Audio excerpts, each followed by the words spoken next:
What is going on, guys? Custom RC Mods here. Today, we're going to be talking about how you can route your FPV camera up to the regulated power of your receiver in your airplane or your car or truck or boat, I guess, for that matter. So, basically, we're going to be taking power from the receiver that is regulated and will fit this VTX combo right here.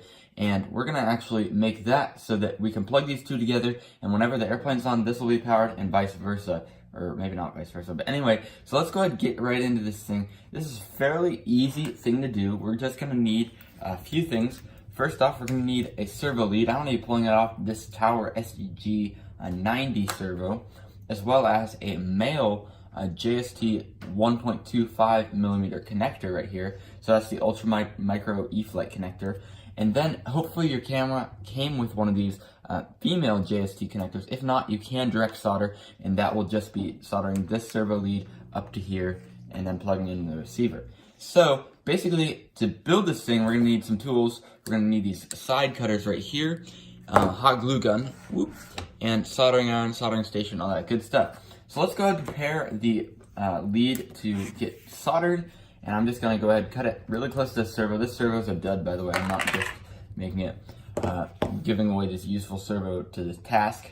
And we're gonna pull off the signal wire, which if it could be the white wire, if it's white, red, and black, or in this case, if it's brown, orange, and like light red, then it's gonna be the orange wire. So you can literally just pull this thing out just like that. Even if there's still the pin in there, it really doesn't matter. Just get the wire out and you can use that for something else.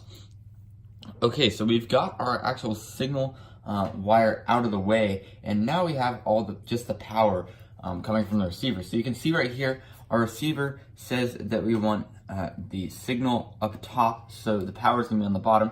So when we plug this into I would recommend plugging into the auxiliary 1 port if this is a 6-channel receiver for you guys.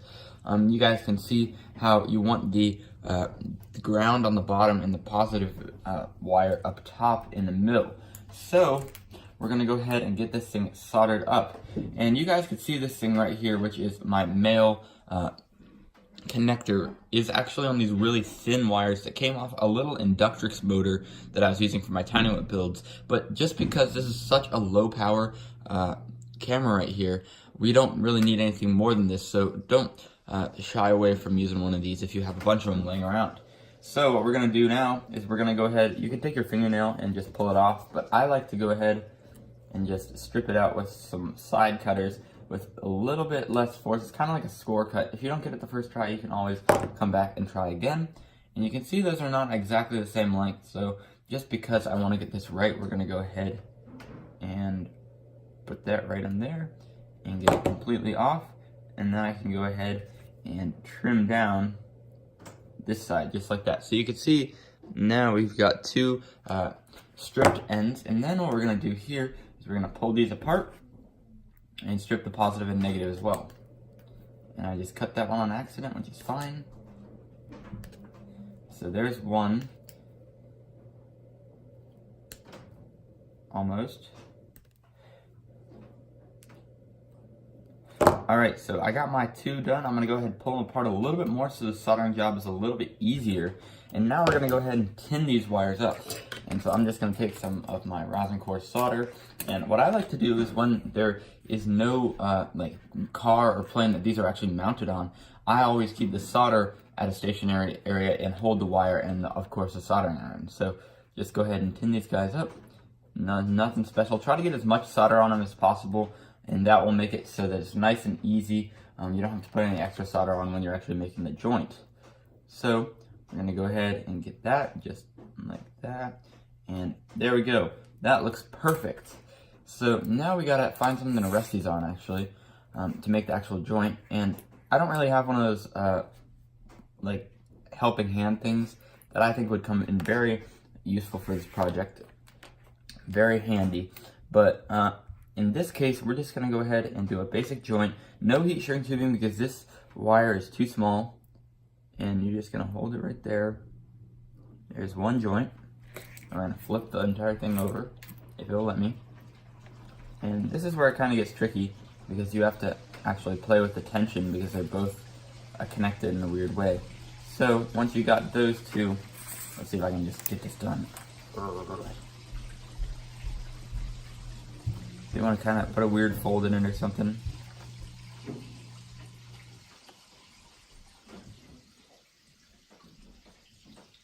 And just like that, they're not directly straight, which is fine because you can straighten them out once we're done.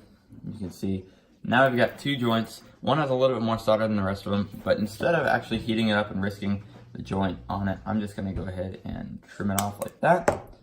Trim off all my extra solder.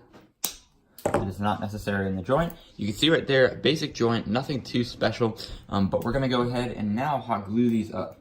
So what I like to do here is just, because we can't actually have these together, we could just hot glue them both on both sides, and then we're going to smush them together, but still keep them apart, just so that they can both be strong together rather than actually just having them come apart on their own. So you can see that I can see straight through on the center, just like that. And now my soldering joint looks to be complete. So I'm just going to let that dry, and then I'll show you how to wire it up with the receiver. And the advantage of using hot glue over heat shrink tubing is that it's a lot easier to get off. You can usually just peel it off with your fingers, and you don't have to do as much like heating up, and it takes less tools, a lot simpler. It doesn't look as good, I must agree with that, but overall it's a great alternative to heat shrink tubing. In this case, I don't have any heat shrink tubing that would fit over both of them. So what we're going to do here, now that we finished up the joint, we're going to take, like I said, the AUX 1 port, which on this Lemon RX receiver is the second one from the bottom. Again, ground on the bottom and the positive in the middle. And then we're going to go ahead and plug this right in just like that. Now you should be good to go. Unfortunately, I don't have an ESC or battery for you to test this with, but that has worked, and that's what I'm currently using on my Scout. So if you guys watched my last two videos, one with my first attempt where I had an epic fail with the Scout of the throws being too high and all that jazz.